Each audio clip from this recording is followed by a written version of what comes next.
Hello guys, my name is Anna and I vlog daily from Ukraine since the start of brutal Russian invasion. Because I believe the world has to know more about us during these challenging times, and much of global future depends on the result of this war. So if you support Ukraine, please subscribe. That is the easiest way to demonstrate your solidarity and spread information about Ukrainian resilience and Russian war crimes.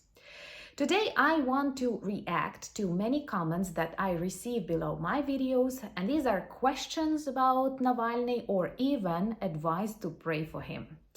First of all, I have to confess I don't pray for Navalny, and I cannot remember any Russian that I was praying for, though I pray for the success of the Ukrainian armed forces. Navalny is a very controversial figure and he is not a real friend of Ukraine.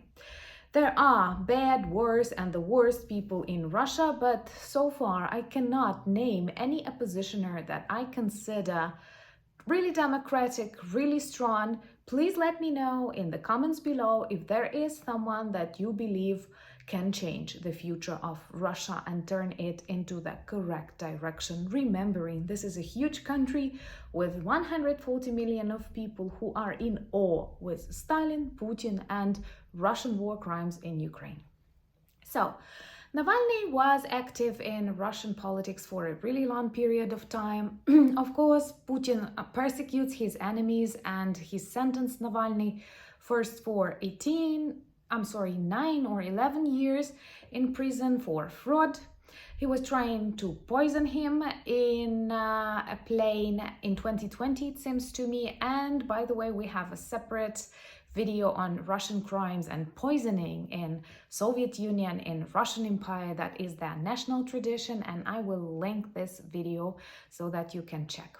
So Putin tried to poison Navalny, then he put him in prison, and now he received another sentence, it seems to me 19 years or something like that, for extremism, together with his YouTube tech director, who received 8 years. So, of course, Russia puts much pressure and attention on social media.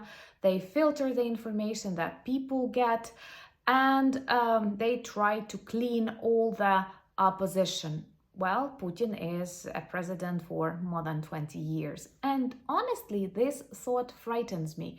Just think about that. There is a whole generation of Russian young men, for example, who were born when Putin was already a president, went to school, went to the university or elsewhere, maybe got married, then joined Russian armed forces, came to Ukraine, died in Ukraine as an orc, and all while Putin is a president. Like, all your life you have just one president.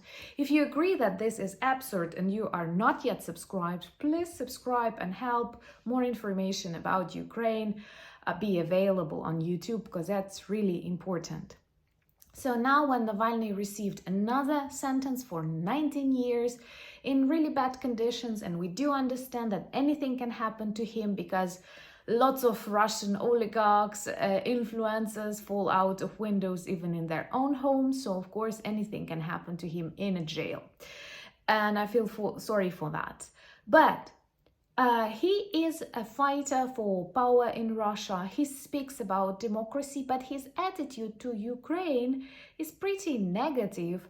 And some of his normal messages came out only after it was obvious that Ukraine is not losing this war.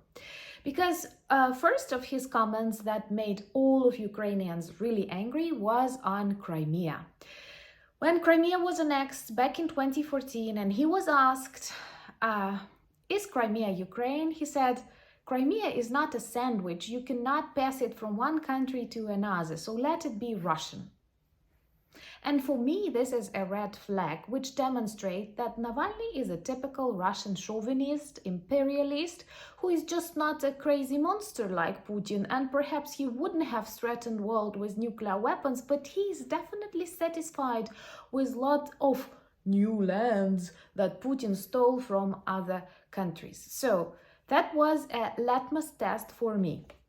Another reaction of Navalny that got into media and actually activated once again my thoughts about him as an unworthy successor of Putin or anyone in Russia.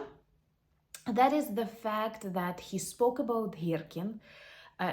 This is a military man who pretended also to be a military vlogger, and he is fully responsible for the annexation of Crimea, support of separatists, and bringing Russian troops to Luhansk and Donetsk for the annexation of these territories.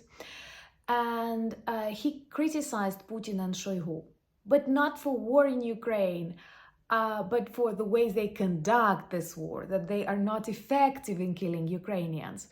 And recently, for this critique, he was arrested after the purges in Russian army in this military environment because he was an authority. But he was once again an authority among Russian imperialists, those who discuss not the evil of war, but that war is not effective enough.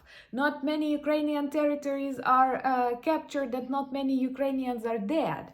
So, when speaking about the arrest of Girkin, by the way, one more important fact, Girkin is responsible for shooting MH16.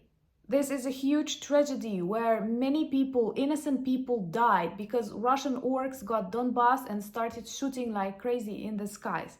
So Girkin is responsible. He is under arrest by International Criminal Court in The Hague, just like Putin, waiting for him to be caught.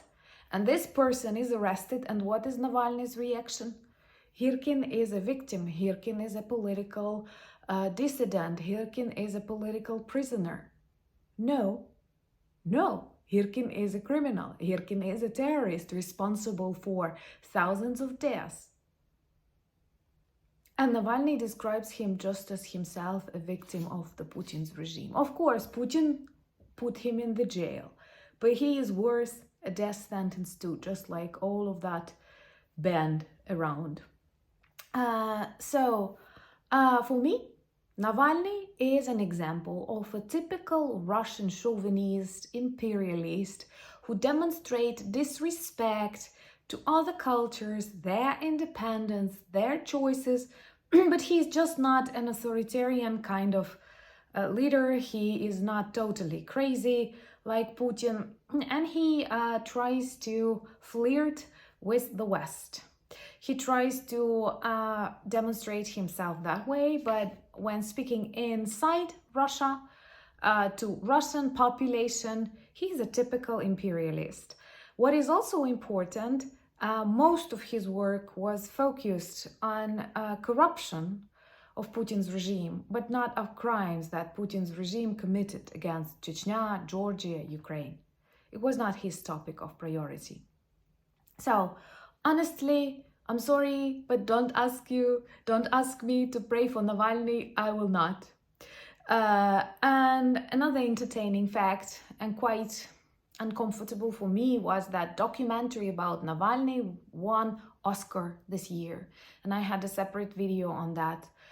And his family was so different from Ukrainian families who, for example, fight for the release of Azovstal prisoners of war, or people who speak about Russian atrocities in Ukraine. They were elated, they were so happy, taking selfies, pictures everywhere, not like sending a message that our father, our husband is rotting in prison, anything can happen to him. They were like super excited Russians on a ceremony of Oscar. And that was also very unusual and I think it demonstrates a lot about everything inside their family, inside Russia, and so on. So Navalny is not a monster like Putin, but he's definitely not a good leader for Ukraine, and I will not pray for him. Let me know in the comments below, whom do you consider a possible ideal leader of Russia after we win this war? Thank you so much for buying me coffees. Now I drink it cold with orange juice. Orange coffee is a popular drink in Ukraine. Have you ever tried it? Thank you for becoming my patrons and supporting the development of the channel. Subscribe to my Instagram, Twitter, Discord, all the links you need are below. And introduce yourself to our merch because it works as a good conversation starters and Ukraine desperately needs your attention and support. Slava Ukraini!